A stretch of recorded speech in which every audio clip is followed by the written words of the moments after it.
नमस्कार। आप हमारे चैनल को लाइक करिए, सब्सक्राइब करिए और बेल आइकन दबाइए। साथ में दिए हुए क्यूआर कोड पर स्कैन करके हमारे ईमानदार पत्रकारिता को आगे बढ़ा सकते हैं। धन्यवाद।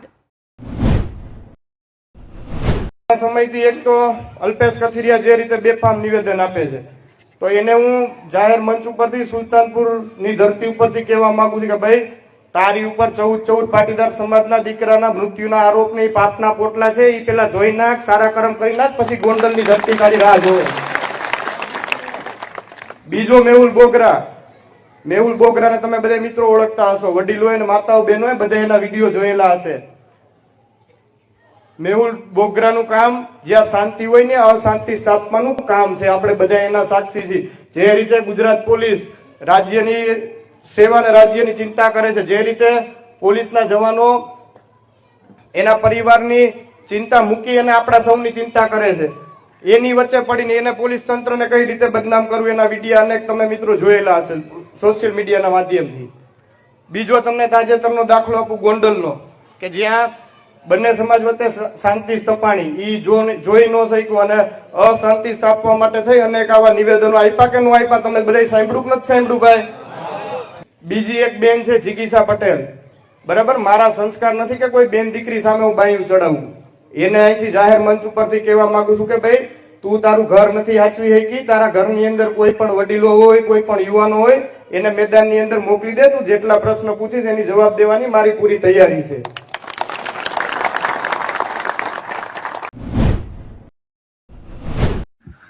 આજે મારે ગોંડલના ગોલ્ડન સ્પૂન બોયને થોડું કહેવું છે કે ભાઈ, અમે ઈંટ અને પથ્થર મારવા વાળા નથી.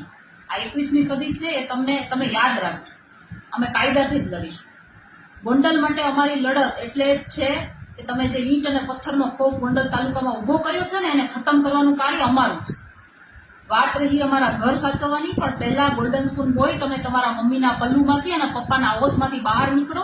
અને તમે કોઈ સંઘર્ષ કરેલો નથી, તમે તો જન્મથી ગોલ્ડન સ્પૂન બોય છો, માટે તમને સંઘર્ષની વ્યાખ્યા પણ ખબર ના હોય.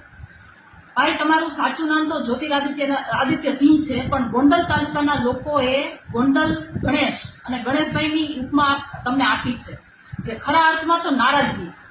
અને ગોંડલના લોકો સાણા છે, જે માત્ર મોકાની રાહ જોઈને બેઠા છે. એટલે દુધિયા દાંત પડે ને પછી રાજકારણ કરજો. માટે ભાઈ, પહેલા તમે જ્યોતિરાદિત્ય સિંહ બનવાની કોશિશ કરો. વાત રહી અલ્પેશ ઢોલરિયાની, તો જ્યાં સુધી પાટીદાર છે ને ત્યાં સુધી અમારા સમાજનો મુદ્દો છે, અમે એને મેનેજ કરી લેશું. ભવિષ્યમાં એફિડેવિટ કરાવે તો તમે લડજો એના માટે. અને અમારા સમાજની બેનની આબરૂ જે કાઢતા હોય ને, એની સાથે અમારું ક્યારેય સમર્થન ના હોય. તમે તમારું કરો તોય સારું. જો ગોંડલની અંદર બધું સારું જ હોત તો અમારે 200-500 કિલોમીટર દૂર ભેગા થવાની જરૂર જ ના પડે. જે લોકો ત્યાં રહે છે તેમનામાં તમે ખોફ જે ઉભો કર્યો છે એ થોડા દિવસમાં નીકળી જ જવાનો છે. તમારા પપ્પાને કહેજો. અને હા, તમે અને તમારા પપ્પા આસપાસ 10 બોડીગાર્ડ લઈને ફરો છો અને બહાદુરી બતાવો છો, એ દુનિયા જાણે જ છે. ટૂંકમાં પંચરવાળાની છત્રછાયા નીચે જીવો છો, પણ અમે છે ને ખરા અર્થમાં ભગવાધારી છીએ. સમજાય છે ને પંચરવાળામાં? હવે થોડાક ઉદાહરણ સાથે સમજાવું. ગોંડલ તાલુકામાં બધું જ સારું હોત તો તમારે હથિયારબંધ માણસોને લઈને ફરવાની જરૂર શું કામ પડી હોત? તમારા જેટલી ગાડીઓને હથિયારબંધ માણસોના કાફલા લઈને ગોંડલમાં કયો સામાન્ય માણસ ફરે છે? સામાન્ય માણસ તો ઠીક, પણ ગોંડલના રાજકીય પાર્ટીના આગેવાનો પણ આટલા ઠાઠમાઠથી નથી ફરતા. આઝાદી પહેલા જેમ અંગ્રેજો બંદૂકના નાળચા બતાવીને આપણી પર જુલમ કરતા હતા ને, ત્યારે પ્રજા હથિયારવિહીન હતી ને એટલે દબાયેલી હતી. અને એવી જ રીતે તમે પણ નાળચા બતાવીને જ ખોફ ઉભો કરો છો. તમે અમને ગોંડલમાં આવીને લડવાની ચેલેન્જ કરતા હોય તો પહેલા તમે સરકારી અને ભાડુઆતી ઝાપટામાંથી બહાર આવો, એટલે બતાવી દઈએ કે અમે અમારી માનું જ દૂધ પીધું છે. તમે એકવાર ગોંડલમાં સામાન્ય માણસના હથિયારના પરવાના અપાવી બતાવો, સરકાર તો તમારી જ છે. એટલે તમને વિશ્વાસ આવી જાય કે માણસ ડરેલો નથી, માણસ એનો રસ્તો પોતે કાઢી લે ને એવી સિચ્યુએશનમાં છે.